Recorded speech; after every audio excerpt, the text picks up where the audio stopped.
Žiemos šalčiai jau gana ilgai nesitraukė, o temperatūra buvo pakankamai žema, kad mokiniai neitų į mokyklą. Vyraujant tokiems orams pavojinga mirtinai sušalti. Taigi, pasidomėjome, ar daug darbo Prienų greitosios pagalbos darbuotojams, bei kaip žmonėms apsisaugoti nuo šalčio keliamų pavojų. Prasidėjo tikra žiema. Sakykite, kokių iškvietimų sulaukėte taip atšalus orams? Ši žiema parodė savo nagučius. Atsirado iškvietimų tokių, kokių neturėdavom. Turėjom 3 nušalusius pacientus, kuriuos visus išgabenom į Kauno Respublikinę ligoninę skubios pagalbos skyrių ir ten jau jie yra gydomi. Kaip siūlytumėt žmonėms apsisaugoti nuo tokio peršalimo? Taip visi žmonės rodo žino, bet visi tie kūno sušalimai yra atsitiktiniai. Tai daugiausiai būna senyvo amžiaus žmonės arba žmonės pavartoja alkoholį. Gali būti žinoma ir vaikai, bet apsisaugoti tai būtina šiltai rengtis, valgyti kaloringą maistą ir gerti pakankamai šiltų skysčių. Girdėjome nusiskundimų iš medikų, kad žmonės viską suverčia medikams ir patys pamatę nukentėjusį žmogų jam visiškai nepadeda. Tai ką reikėtų daryti ir kaip padėti žmogui, kol atvyks medikai? Kada jau yra tas vadinamas tikras kūno sušalimas, kai temperatūra yra žemiau 35 laipsnių kūno temperatūros, tai būtina žmogui išnešti iš tos šaltos vietos, kuris randasi, nešti į šiltesnę patalpą.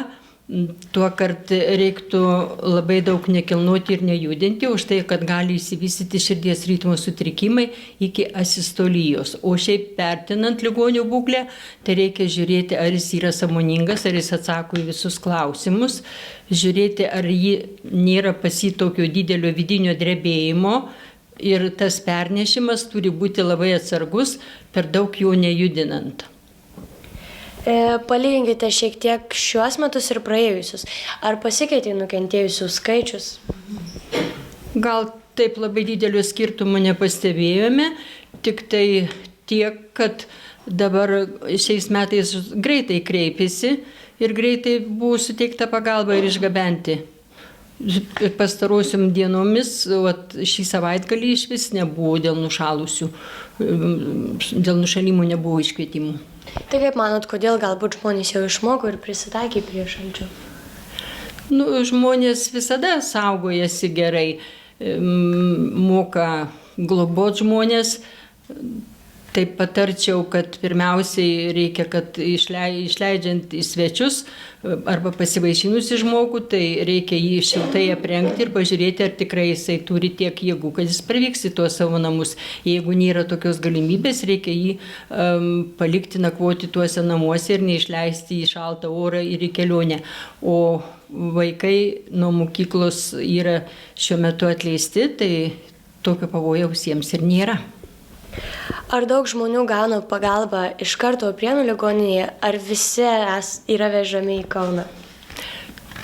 Smulkios traumos, ten vieno pirštuko nušalimas, tai gauna ir čia pagalba mūsų priėmimo skyriuje Prienų ligoninės, bet kur yra didesni nušalimo plotai ir gilesnis laipsnis, visi yra gabenami, kadangi čia chirurginio skyriaus nėra.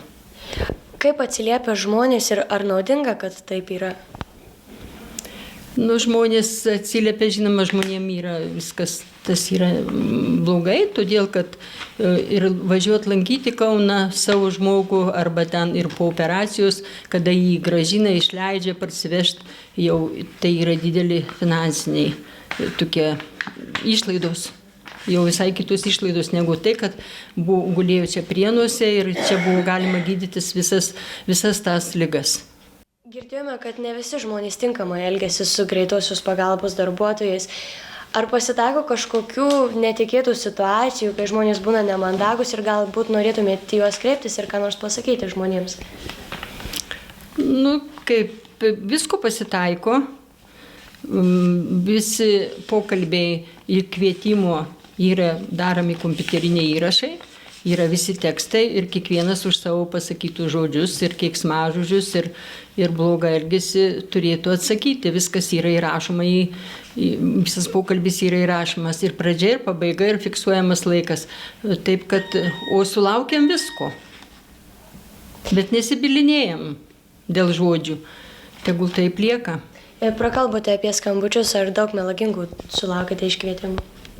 Taip pasitaiko ir melagingų. Kokios bausmės taikomos tokiems nusikaltėliams? Šįmet, tai pereitais metais, 2011, tai nebuvo jokių bausmių, 10 metais turėjom vieną bausmę iš Pakonių seniūnijos, buvo nubausti už melagingą iškvietimą. Bet tai yra labai sudėtinga įrodyti ir tą viską pateikti ir įforminti, tiesiog nesinori gaišt laiko. Kokių dar sunkumų pasitaiko medikams, greitosios darbuotojams, nes girdėjome, jog pacientai kartais net smurtauja prieš darbuotojus. Tai kodėl taip yra ir ar taip iš tiesų yra? Negalim mes pasakyti, kodėl tik toks sąmoningumo lygis tai pagalbai, kuri yra visiškai nemokama, visada prieinama dieną naktį, šeštadieniais, sekmadieniais ir metinių švenčių metu, bet kartais agresijos yra parodoma. Taip, eina dviesiai iškvietimus ir vairuotojas eina ir mūsų medicinos darbuotojas ir visko, ir kviečiamis ir policijos į pagalbą.